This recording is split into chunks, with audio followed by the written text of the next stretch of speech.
My name is Jason Tetlak, and I'm an NFL prospect. Sure, I'm undersized and coming out of a school that no one's ever heard of, but that's what the experts said about Steve Largent and Hines Ward. All that does is fuel my desire to prove everyone wrong, to beat the odds and stick it to the so-called experts. Making it into the pro ranks will take hard work, dedication, and talent. Luckily, I was blessed with, well, 2 of those things. See, I'm not your typical NFL prospect. No, I'm unique in just about every way. Look hard. Can you find me? Yep, there I am. In fact, I'm not your average NFL prospect in many ways. First off, most NFL prospects play football for a living.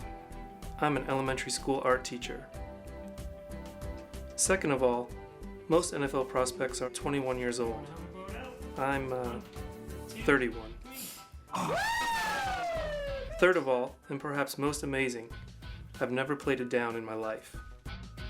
Now you may be asking me, Jason, with all of these facts stacked against you, how in God's name have you declared yourself an NFL prospect? The answer is simple. All you have to do is say, I'm an NFL prospect, and you've declared it. Declaring it is easy. It's all the other stuff that's a bit more difficult. My name's Jason Tetlak, and this is the video diary of my journey to gridiron greatness.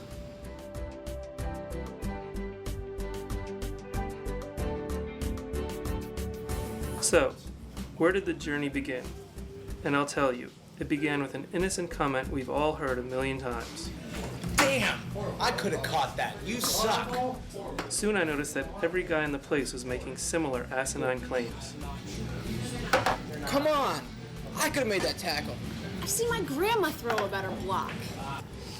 That got me thinking, could the average American male have really made that catch? I think we all know the answer. But what if he had a year of non-stop training, NFL-style workouts, and a lot of help along the way? How far could he realistically hope to get in the world of professional football? I decided to find out. All I needed was an average male crazy enough to try it. And then I figured nobody was more crazy or average than me. I popped the idea to my friends and family. All right.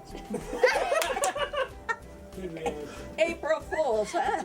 To boost my confidence, I took the idea to the last and most idealistic group of all. The water boy? Since the point of this movie is to compare an average guy to a professional player, the first thing I need to do is see just how average I am. And according to Men's Health magazine, the average American male can do 36 sit-ups in a minute, 27 push-ups in a minute, 1 pull-up, and run a mile in 8.5 minutes. After putting myself through a few basic tests, it's obvious I'm pretty well average all across the board. And now that we're sure I'm an average guy, it's time to get started with my preparation. My friend Kramer came to town and was excited about helping me get a jump on my training, so we headed down to the park to toss the ball around. It was pretty obvious I'd never played before, but Kramer had a good time pointing out all of my shortcomings. You can't jump out of the way. You've never seen Randy Moss go, ugh!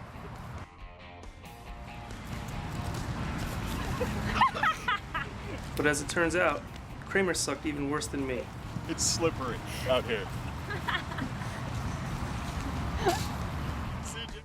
I knew I was going to need some help training, so I got in touch with Jay at Gold's Gym to see if they could help me out. And we want to see if an average guy has what it takes to go out and play professional football. So we need some place where we can train, After a quick tour of the gym, I filled out some forms and walked out with a membership and access to a personal trainer. This thing just got real. I even got New Balance on board to make sure I had all the gear I needed to train like a pro. All that was left to do is suit up and head to the gym to meet with Cade. The average person is in very poor shape. It takes a lot for people to even come into the gym a lot of times, and then when they build that courage up to do it, that's what we're here for. We're here to help them out, give them some direction, and it helps out tremendously. After we talked, Cade took my initial measurements. Looks like I've got 12-inch biceps, 36-inch waist, and here's a number that really surprised me. 24% body fat. Are you kidding me? 24%? That's disgusting. I mean, I knew I wasn't in great shape, but 24%? I can't wait to get in the gym tomorrow and start working that off. The idea of heading to the gym was a bit intimidating at first. The entire time you just keep thinking everyone is watching you and laughing. I found that a lot of people there were actually encouraging. But an intense training routine is exhausting. There comes a point when your body just stops working, or when everyday tasks become challenging.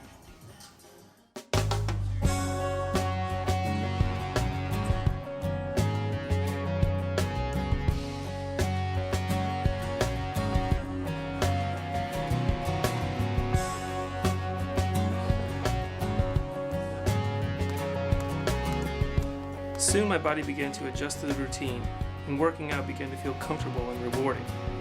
I was able to lift more weight, do more running, and end up less sore afterwards. And to make sure I was reaching my goals, Cade kept me penciled into his schedule 2 to 3 times a week. I even started to find myself incorporating workouts into my daily activities, or squeezing in mini workouts at school. I could tell I was getting stronger and healthier, and the numbers don't lie. 19.6% body fat. In a few short months, I was able to increase my max weights from benching 90 pounds to almost 200, and my deadlifts and squats went up from 125 to 315. After finishing up my workout, I thought it was a good idea to get in some core exercises and agility drills. But I knew working out alone wasn't going to get me to the pros. I needed to start getting experience on the field if I hoped to make it. I was able to get Wilson to sponsor me and give me footballs, and with Cade's help I was able to practice running some routes. But it seemed like every time the camera was on, I couldn't catch even the most basic pass. Maybe I needed to start off slow and work my way up. Most players learn the basics in Pop Warner. Maybe I should too. I went out and found the best youth team I could, the Snoop Dogg All-Stars, and after watching practice, I wanted to talk to the coach about my odds of making it. You look like a punter. Look like a punter? Somebody that just come in every other. Let it go. Not a good idea. Now, maybe you could be a running back, though. You'd be a great running back. Great running back? Yep. What do you think I need to work on if I'm going to do that? Him as a running back. From the coach. Oh, he definitely got to get us some creatine. Definitely got to get that. Dog with that. Okay. Any insider tips from the coach? Something maybe You're going to get hit. If you're playing running back, you're going to get hit. So you got to tighten up on that backstroke. So any other teams you think I might fit well with? You would fit right with the Detroit Lions. They could really use you. After going over some of the basics with the All-Stars, I called up my friends at Lee High School to see if I could get in some practice time with them. The team was very supportive, and I was even able to get some insight into the mind of a high school player. Biggest reason I play right now is because I love the sport, and I see it as a way to get to college, you know. The most fun part is like the field's great, but like just the stuff outside, like locker room, just being around the guys. The school was afraid I might hurt one of the students, so I couldn't do any contact drills. All in all, I spent a lot of time sitting around watching. Yo, hit somebody. Someone wants to hit you. I think a lot of guys would like to hit me right now. After practice, I got in some conditioning with the team. And let me just tell you, running with a helmet on seems like a pretty simple thing to do, but that added little bit of weight really throws off your balance. Not to mention how hot it is, and how hard it is to breathe in that thing. Come on, Tetlak, I thought you said you weren't going to be last. We don't age discriminate out here either. Adding the aspects of running routes and catching balls proved to be a little more challenging than I thought it would. Hanging out with the high school team inspired me to step up my game. Right now there's something else I really need help with. I've never taken a hit before. I tracked down some guys that may be able to help me. These guys practice medieval hand-to-hand combat. Surely smacking the hell out of each other with pretend weapons could get me ready for the types of hits I might face, right? After a brief lesson on techniques about how to shield myself and how to deliver blows, along with an involved and tedious suiting up process, I got the opportunity to take out some of my pent-up aggressions. See ya. These strike.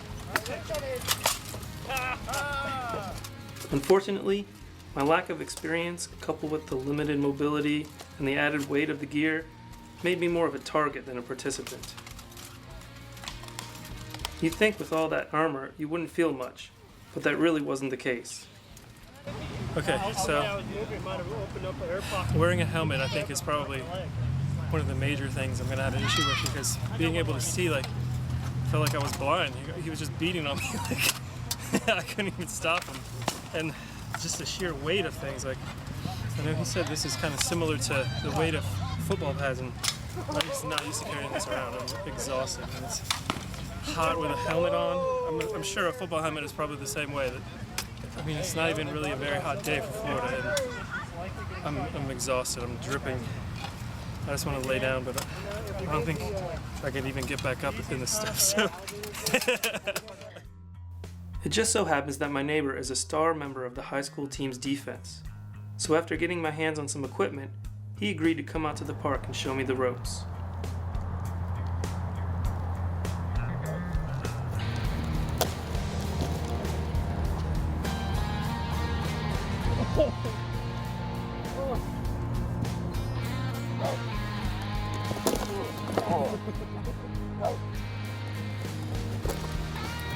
The guys really helped me with some pointers, but some of my friends thought things were a little too controlled and anticipated. I'm thinking that Jason, he's always prepared to get hit. And in the NFL and professional football, he could catch it and it could just be at any time. He could get hit from any angle. I'm thinking I have to prepare him for that.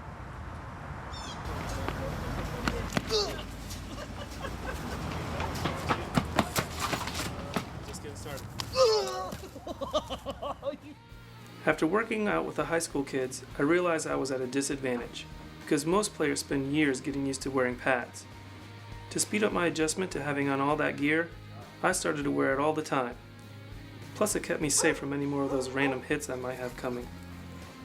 Things are going good, but I think I could use some professional help. I decided a road trip was in order and started to make arrangements to go where I could find the best of the best, the Super Bowl. I printed out some credentials and hit the road.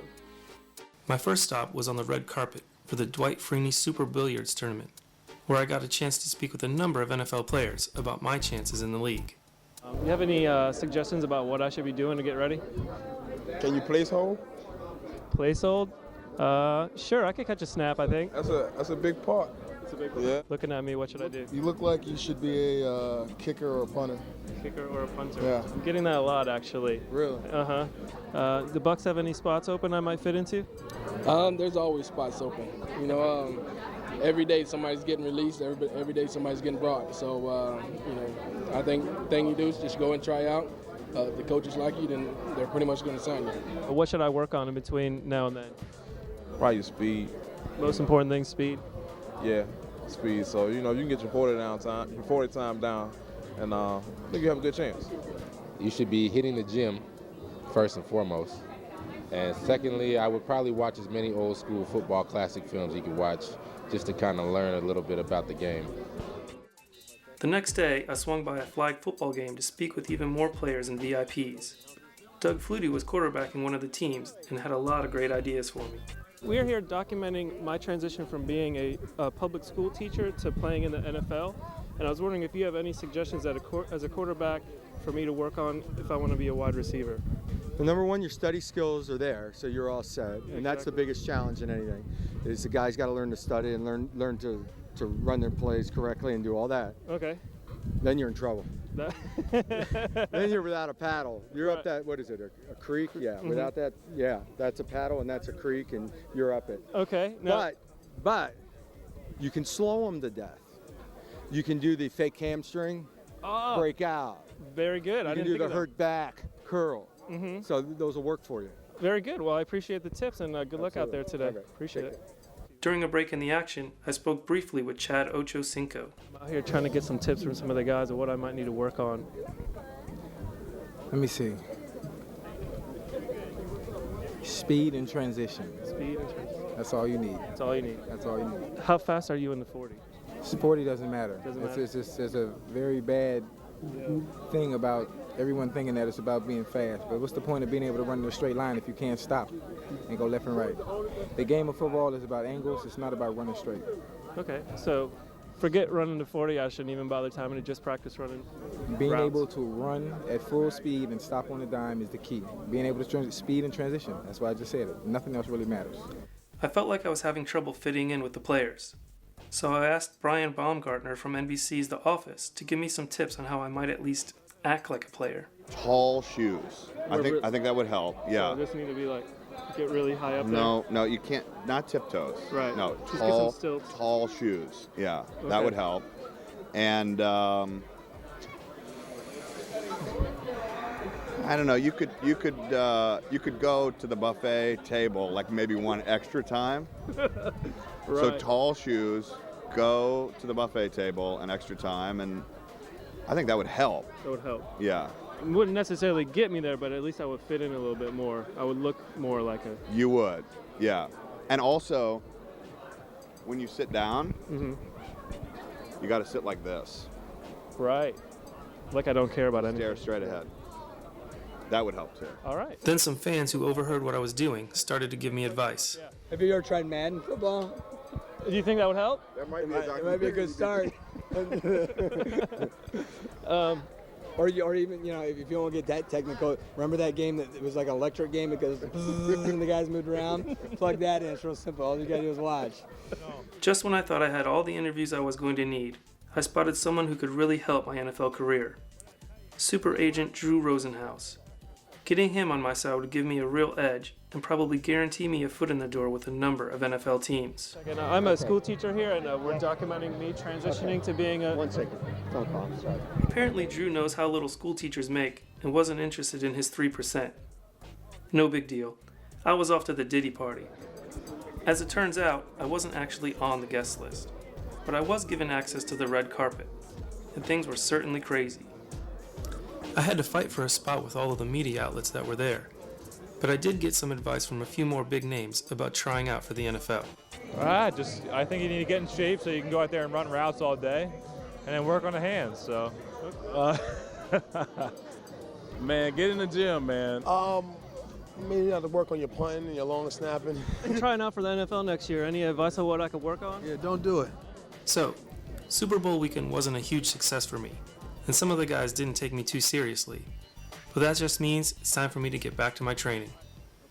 After all the advice I got from everyone, I found a team that would let me do some practicing in order to help hone my skills. The Jacksonville Rush is an amateur team that basically pays to play. After getting some work in with the guys, it seemed like all my hard work had paid off. I got my first big break, a tryout with a professional team. The Florida Firecats are a semi-pro team that play in the Arena 2 League, which means they actually get paid to play, and I've been invited down to their open tryouts. I had to leave pretty early this morning. It's about a 5-hour drive, and the closer we get, the more nervous I'm starting to feel. Once we started warming up and getting ready, my nerves settled down. All that changed when it became my turn to run the 40. I just wanted to not fall down or look too stupid, and it's amazing how long 40 yards can be. I had the slowest time of everyone there. Now it was time to run the shuttle. I was determined not to be at the bottom of the list again. As it turned out, I was right in the middle of the pack. Of course, a lot of the other guys slipped and fell, but we won't mention that. It was time to catch the ball. All I could think the entire time was just don't drop it.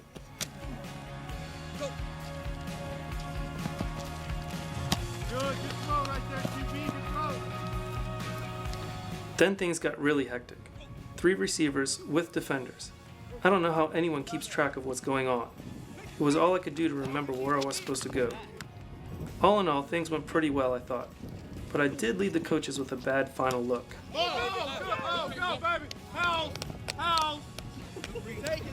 After practice, we got a little debriefing. But before I left, I made sure to see what the coach thought and to see if there was any advice on what I should work on. Of course, always work out, do a lot of speed intervals on the treadmill. I also get out and run routes. it's the only way you're going to get better in this game is actually doing it. You know, you can work out all day long, lift and do everything, but until you get out there and run routes and feel the angles, that's when you'll start getting it. So. Coach said basically, don't call us, we'll call you. So I'm trying not to call and check in. I am anxious to know how I fared once they sat down and talked things out though. I mean, maybe I could have a chance to come into camp. You never know. I knew that I had to keep my spirits up and stay focused on my training. Cade had me working on a lot of things to increase my speed and agility. I even shaved almost a full second off my 40 time, which Cade pointed out was still not fast enough. 4.8. Right now, he has the 40-yard dash speed of like a lineman, a defensive lineman. I decided to get some more studying in. I headed off to minicamp to watch the Jaguars practice. Surely watching pro players couldn't hurt, and in fact, I got a lot of ideas for things I could work on. After practice, I was even lucky enough to get some advice from the players. What do you think I would have to do if I was going to beat you to a ball? If you was gonna beat me to a ball, like morph into some special character or something.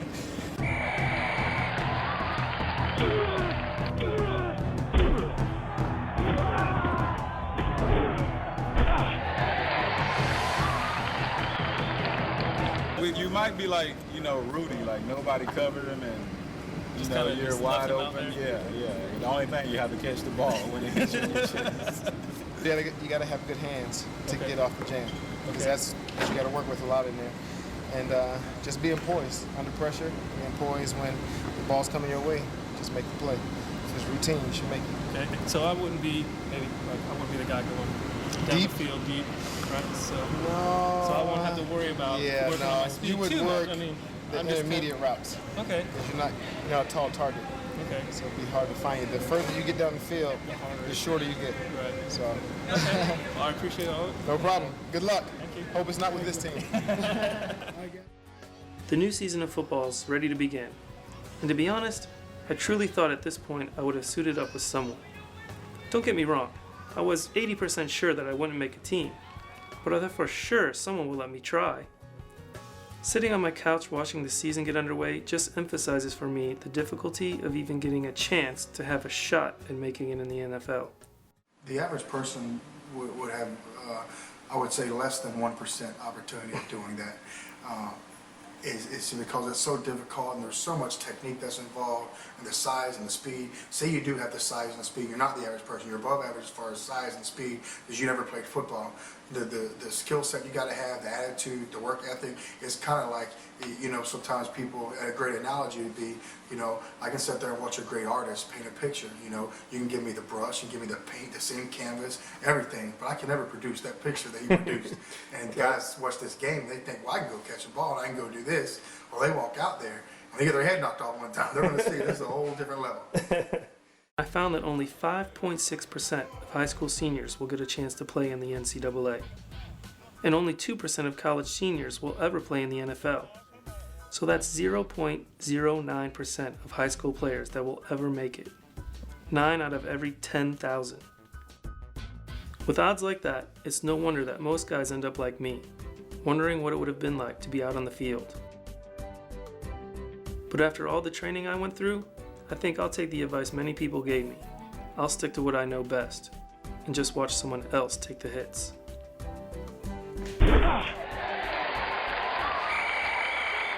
Hey misery, you want some company? I know a place to go.